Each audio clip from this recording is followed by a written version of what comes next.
Hello दोस्तों, स्वागत है आप सभी का हमारे यूट्यूब चैनल अड्डा 730 स्टडी में।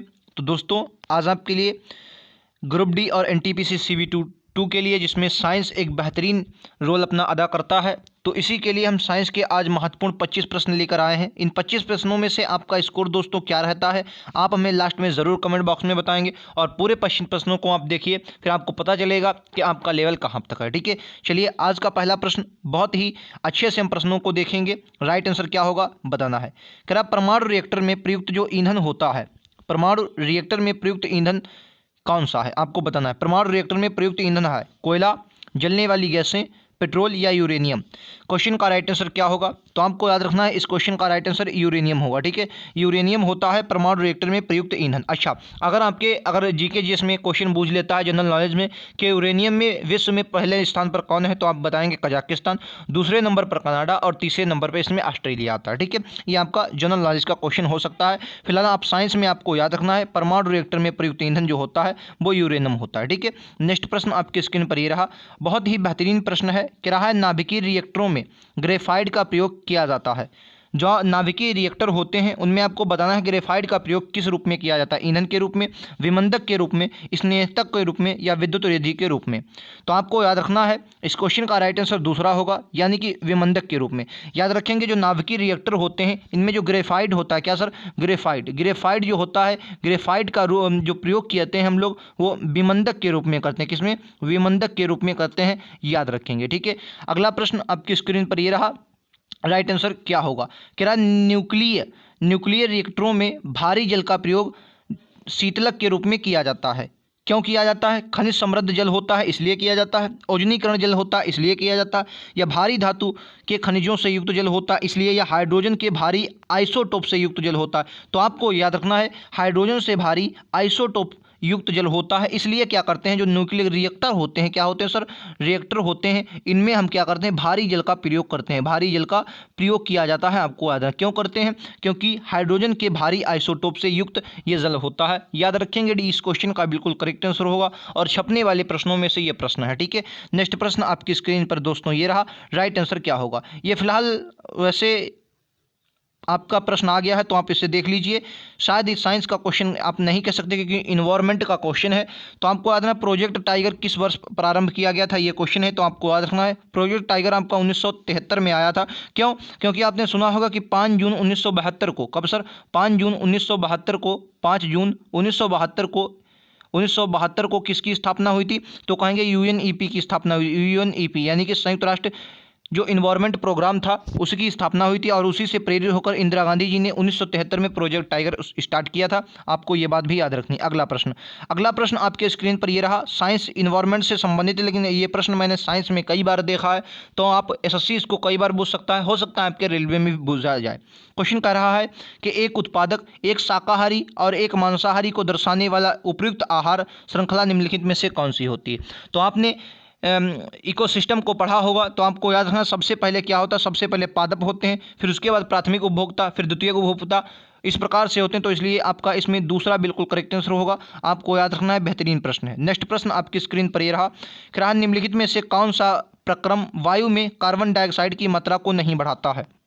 अच्छा प्रश्न है, आपको बताना है श्वसन होता है या प्रकाश संश्लेषण, पेट्रोल का जलना या वनस्पति का YVH है। तो आप इसमें अगर आपको नहीं पता है तो भी आप क्या कर सकते हैं, आप अपना एलिमिनेशन मेथड जब लगाएंगे तो आपका बिल्कुल सही हो जाएगा।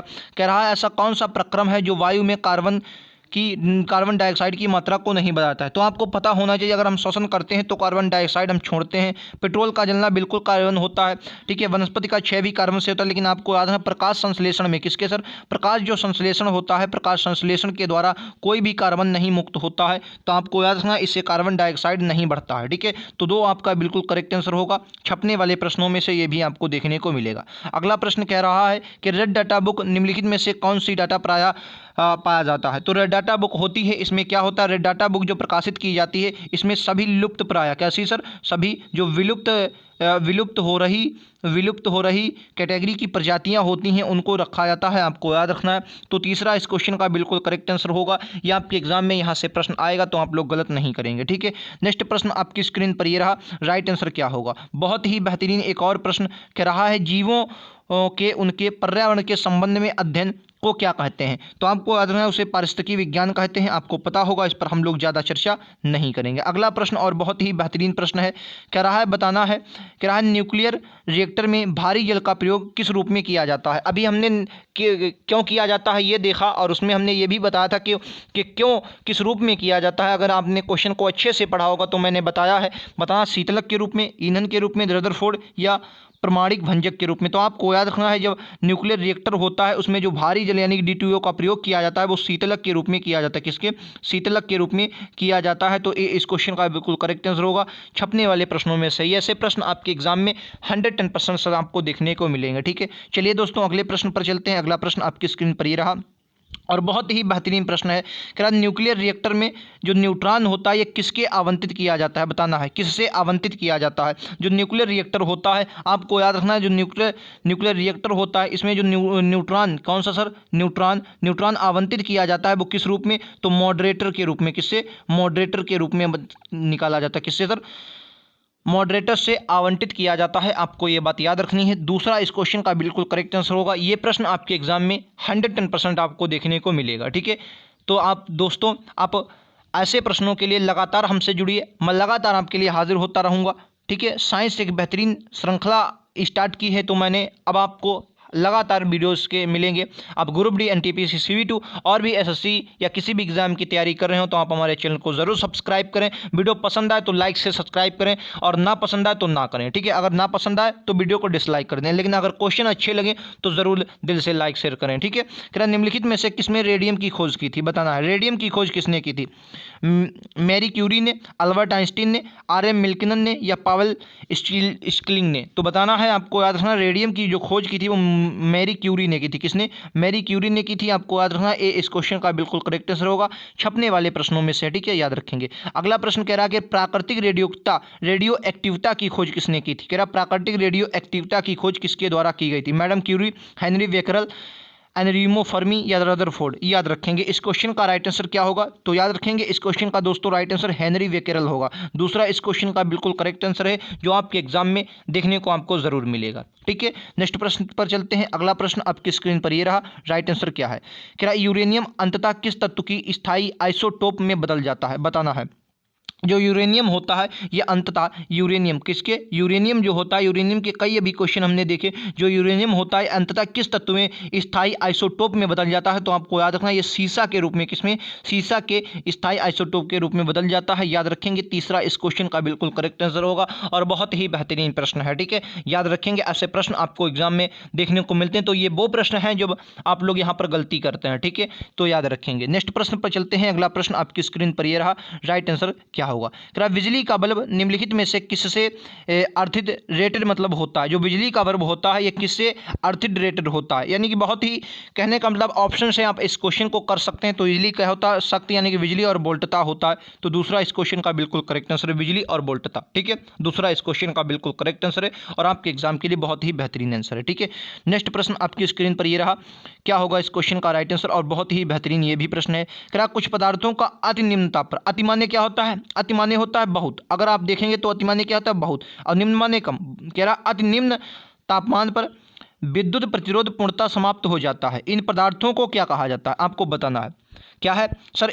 अति निम्न तापमान पर विद्युत प्रतिरोधकता पूर्णतः समाप्त हो जाती, तो इन पदार्थों को क्या कहा जाता है? तो आपको याद रखना है इन पदार्थों को क्या कहा जाता है सर? अतिचालक कहा जाता है। क्या कहा जाता है? अतिचालक कहा जाता है। इन पदार्थों को क्या कहा जाता है सर? अतिचालक कहा जाता है। आपको याद रखना है। ऐसे प्रश्न आपके एग्जाम में देखने को मिलेंगे। ठीक है, नेक्स्ट प्रश्न, क्या जिन पदार्थों में अंततः विद्युत प्रतिरोध होता है उन्हें क्या कहते हैं? जिन पदार्थों में अंततः विद्युत प्रतिरोध होता है उन्हें क्या कहते हैं? चालक कहते हैं, प्रतिरोधक कहते हैं, विद्युत रोधी या द्रवित कहते हैं? बताएंगे।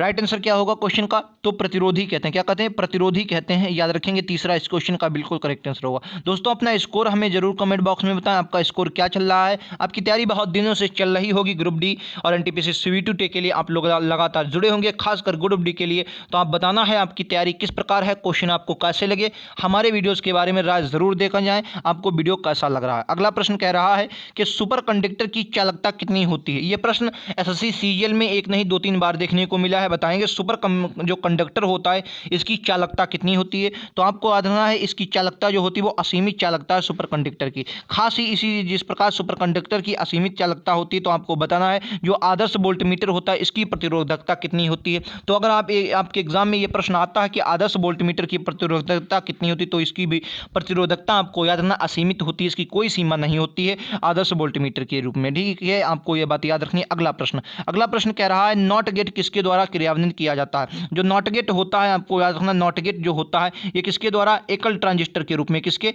एकल ट्रांजिस्टर के रूप में प्रयोग किया जाता है, मतलब क्रियान्वित किया जा सकता है, आपको याद रखना है। चौथा इस क्वेश्चन का बिल्कुल करेक्ट आंसर होगा एकल ट्रांजिस्टर के रूप में क्रियान्वित किया जा सकता है। ठीक है, चौथा बहुत ही बेहतरीन प्रश्न है, आपको याद रखना है। और एक प्रश्न देखते हैं, अगला प्रश्न आपकी स्क्रीन पर ये रहा कि उच्च वोल्टेज अनुप्रयोग के लिए, मतलब उच्च वोल्टेज अनुप्रयोग के लिए किस प्रकार का इंसुलेटर उपयोग किया जाता है। बोलेंगे उच्च वोल्टेज अनुप्रयोग के लिए किस प्रकार का इंसुलेटर उपयोग किया जाता है। बोलेंगे ये बहुत ही बेहतरीन प्रश्न है, आपको बताना है इस क्वेश्चन का राइट आंसर क्या होगा। और बहुत ही बेहतरीन प्रश्न, आपकी स्क्रीन पर राइट आंसर क्या है। तो आपको याद रखना है इस क्वेश्चन का राइट आंसर दोस्तों होगा उच्च वोल्टेज अनुप्रयोग के रूप में किस प्रकार का इंसुलेटर प्रयोग किया जाता है। निलंबन प्रकार का, कैसा, जो निलंबन प्रकार का होता है, निलंबन प्रकार का इंसुलेटर प्रयोग किया जाता है, आपको याद रखना। ऐसे प्रश्न भी आपके एग्जाम में मिलेंगे। अगला प्रश्न कह रहा है और बहुत ही बेहतरीन प्रश्न है, कह रहा है जो ठोस उच्च ताप पर विद्युत का वहन करते हैं परंतु न्यून ताप पर नहीं। अभी हमने क्या देखा था, वो ठोस वो क्या होते हैं जो बहुत ही न्यून ताप पर अपनी क्षमता खो देते हैं, उन्हें हमने अतिचालक कहा था। लेकिन आपको याद रखना है कुछ ठोस ऐसे होते हैं, क्या होते हैं, कुछ ठोस ऐसे होते हैं, क्या होते हैं ये ठोस, ये विद्युत का वहन करते हैं लेकिन परंतु न्यून ताप पर नहीं। ये क्या कहते हैं, विद्युत का जो उच्च ताप होता है, जब आप उच्च ताप कर देंगे तो ये विद्युत का वहन करेंगे, लेकिन जब इनका ताप क्या हो जाता है सर, निम्न ताप हो जाता है तो ये विद्युत का वहन नहीं करते हैं, इन्हें अर्धचालक कहा जाता है। क्या कहा जाता है सर, अर्धचालक कहा जाता है। दूसरा इस क्वेश्चन का बिल्कुल करेक्ट आंसर होगा। क्या हमने देखा सर, वो ठोस पदार्थ